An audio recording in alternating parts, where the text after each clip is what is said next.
Good morning, everyone. This is the August 23rd edition of the SIG API Machinery CEL meetings. Today we have a couple items. Alex is going to present a demo of his work on prototyping and polyfills. We'll also give a short update on what we're thinking about doing for admission control. And then if there are any other items, we can just add them onto the bottom. But yeah, let's get started. Alex, you want to take over? Yeah. I'll drop the presentation. I think my screen is showing. Yes. I met with Max yesterday, so this will also be very familiar to him, and I'll try to avoid all the problems that we ran into when I was trying to show him yesterday. Basically, where we left off last time, we had I had implemented a prototype of this kind of schema for a validation rule, where you kind of supply some selectors to decide which CRDs the rules apply to, and then some rules with some simple CEL expressions saying what the rules were, return a Boolean with a message that would appear in the error shown to the user if they violated that rule. Since then, we decided to, for a first iteration, target the project called CEL Policy Templates, which has been a project worked on by Tristan, Tristan Jones, I think is his name on GitHub. And the idea of this kind of schema is now there's kind of two types of constructs in admission control. You create a policy template, which is similar to a CRD, in which it contains a schema of an instance of that template. And it also contains some evaluation rules, which will be applied for every instance of that template for every object that gets updated, created, or deleted. So an example of that we've got implemented today is this template called required labels. So this template says that instances of this template just have a labels field. This is just OpenAPI v3 schema. And what it does with that instance is it says it defines some variables in these terms fields. So this is similar to kind of just declaring some macros or variables, like kind of saying want equals rule.labels, where rule is the instance of the template. Oops. And then missing would be equal to want filter. And we'd want to filter out all the labels from the rule that are not included in a resource being checked against. There's also another I guess we'll let Carlos in. Yeah. There's also another variable called invalid, which takes the labels from the resource being checked against and filters out all of the values which don't match the ones specified inside the instance. So from these variables, we have some validation rules. The first one says, if you don't have a metadata labels field, we want to throw a policy violation and show the user the error message that they're missing the labels field. The second rule is that there should be no missing fields from the instance. So if there were fields that were wanted from the instance that were not included in the labels of the resource being checked against, then the size of missing will be greater than 0, and this rule will trip, and it'll show the error message to this user along with the list of the missing rules. Similarly, for the invalid set, we want to make sure there's no labels that have an invalid value. So this one this error message is saying that you have invalid values for your labels. So an example of an instance of policy template is just this one called prod labels. this one says that every object should have these 3 labels, env, SSH, and verified, and those labels should have these values. So when I run my webhook and apply our policy template in this instance, we should expect that no objects after that point would be allowed without these labels. So let me begin by applying the policy template. And for context, what I have running here is below the output from the webhook, which is connected to a local cluster that I have running that is just empty besides some CRD definitions that I just applied here. So we applied the policy, and what happened in the background was the webhook has a controller which creates a CRD called required labels for our required labels policy. So now that there's a CRD created and it's also got another controller watching for instances, we can apply this instance of this policy. So now the instance of the policy has been created, and the webhook has added this instance to its policy engine, and future modifications or created objects or modified objects should have this policy enforced against them. So I'm going to try to apply this object example, which is just some throwaway CRD I have called basic union. The spec is not really important. What matters is that I have some labels, and I'm missing 2 of the labels from the prod labels instance. So I would expect that this, when I try to apply this YAML, that it gets rejected by the instance, the instance of the required labels policy, with the error message saying you're missing these 2 labels, SSH, and I forget the other one, verified, right? Right, so after I applied it, we got the error message we expected. It includes the fields that I'm missing, and it also has the error message saying I'm missing some of those fields.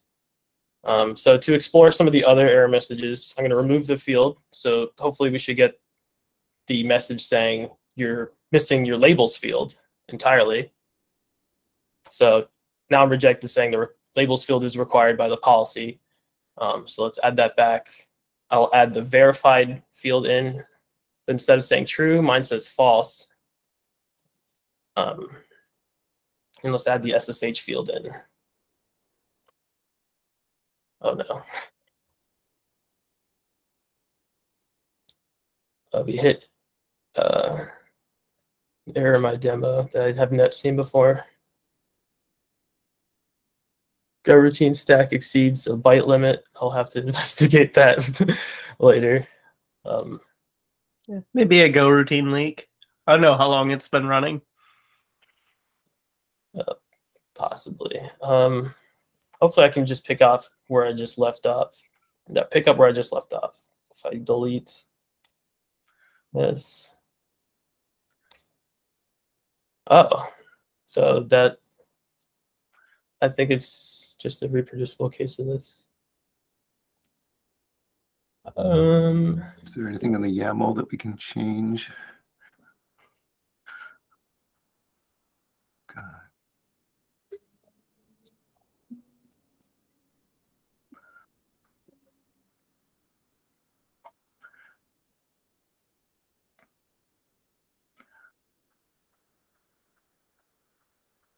Okay, so it was allowed when I use the correct values. I'll have to investigate that bug later. Yeah.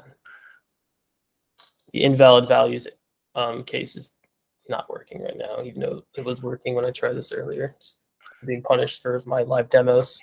But I think you guys get the basic idea. You can create errors from the policy template, create instances of those policies, and have those rules be applied.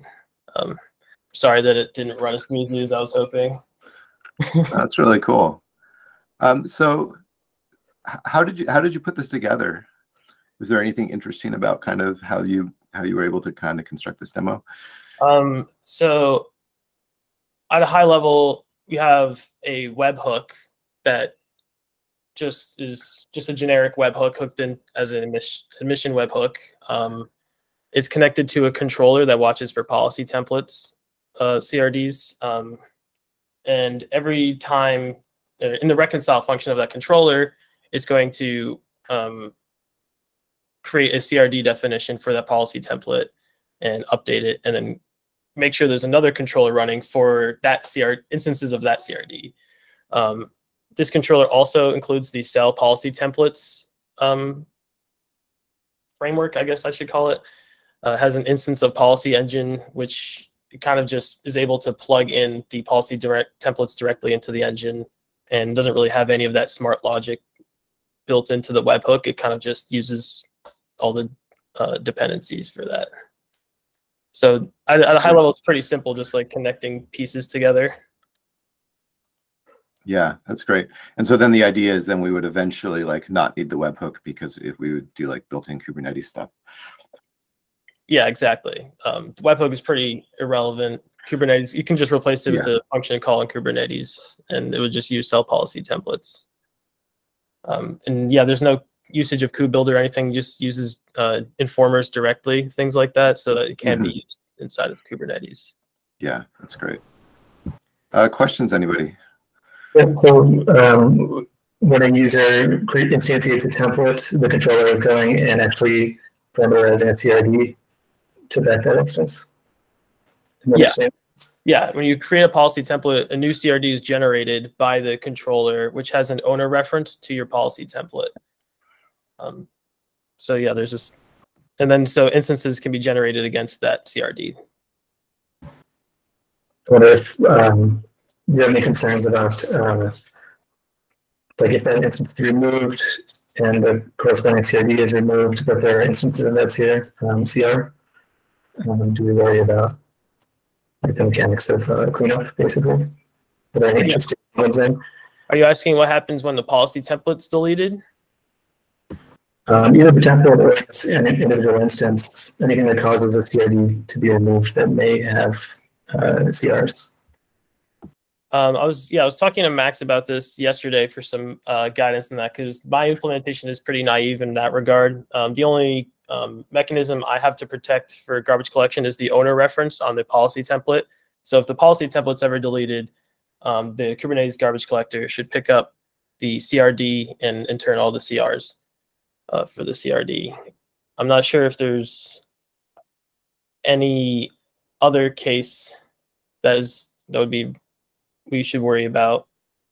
The only kind of like internal cache poisoning type case I could think of would be if you had a watch on the CR whose CRD got removed. That watch could go stale, right? And it's sort of up to the code how that gets handled, right? So just making sure that there's appropriate cleanup there, right? So you don't have a dangling watch that continues failing on retry, and any locally cached instances get wiped as a response to the CRD or the template going away.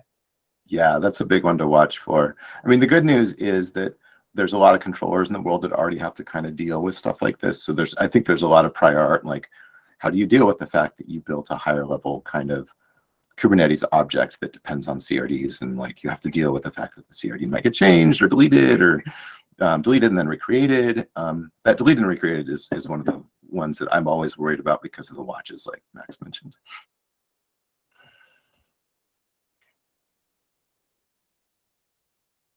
Yeah, so definitely vulnerable to that in the current iteration of the polyfill. Yeah, but it's a demo, right? Like we proved the happy flow, and then like, you know, eventually we would work through all those corner cases. But I don't think there's any that I'm convinced are intractable. It would just be like work to get them all supported and decide like how do you report something in a status or whatever when something's broken. Yeah, really cool. But thanks for getting me thinking. Yeah, it's a really good question, though. That's always something you got to watch out for when you get into these lifecycle issues. Any other questions about the demo?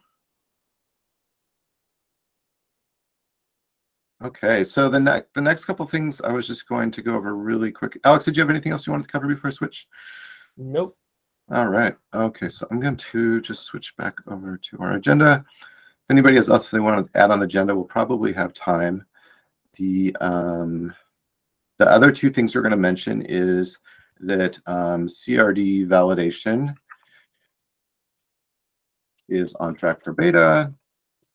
The release should be going out any day. There is one bug fix that will go into 125.1 that Alex actually discovered while doing, I think, his blog, which is that there is a corner case where you will get an artificially low or an artificially high estimated cost if you try and like check the length of something against the length of something else. So if the length of an array equals the length of some other array, the system won't realize that that's a reasonable thing to do and to give you an artificially high estimated cost for it and let you put it in. So there's going to be a bug fix going in for that. It won't make it until 125.1. Everything else, we haven't found any other major bugs yet, but keep hammering on the beta. If you see anything, bring it up in our channels. We want to like really harden this in beta and start getting it ready for larger scale use. Because the one thing that we learned from CRDs back in the day was that a lot of people don't really start using something for real until beta, and then once they do start using it, they kind of treat beta almost as GA. Like CRDs were in beta for way too long, and people treated them as a production level thing for a long time. So we kind of like want to use this beta opportunity as a way to like really harden that feature. Also, the good news is anything that we do there is going to benefit us anywhere else we're using CEL. So that's kind of a nice thing about having CEL in kind of trending towards production use in Kubernetes. The other thing I was going to mention just real quick was that we're starting kind of in tandem with Alex's prototyping work, we're starting to think about a KEP for admission control. So I'm going to provide a link in here to a document that we started working on. I don't know if I have the sharing rights ready, but I'll get that right in just a moment if you can't link through to that, or you can just request access to me. But we're starting to break down the actual sections. We're doing this in a doc right now just because it's easier for a lot of people to collaborate and write since we've got a couple people working on each section. But we're actually pulling sections in from the KEP template and starting to draft out something. I'm a little behind on this as well. So anybody working on this, encourage you to hop in. If there was anybody that wanted to hop in on a particular section, please jump in. There is also a set of more specific design areas that we've been tracking separately as tracks that we will be doing after we get this kind of really high level KEP stuff in place. So if you don't see your name on those tracks listed here, it's not because we forgot about you. It's just because we're trying to get some of the really basic sections of the KEP in place. Then we'll open a PR to Kubernetes enhancements to put this proposed KEP there so people can start to read and kind of comment on the general idea. And then we're going to have people kind of open individual PRs for each of the major sub-designs against that KEP. That's how we're thinking about doing it.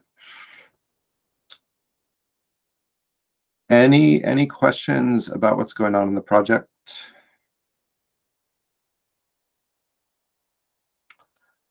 Any other agenda items people would like to cover? All right. Well, thank you so much, Alex. I have one question about Sure. KubeCon. Do you have any talk on KubeCon around CEL and all these cool things that we have done? Yeah, KubeCon. Yes. So I have one around CEL. I don't know if anybody else submitted any. There is also the maintainer track for SIG API machinery.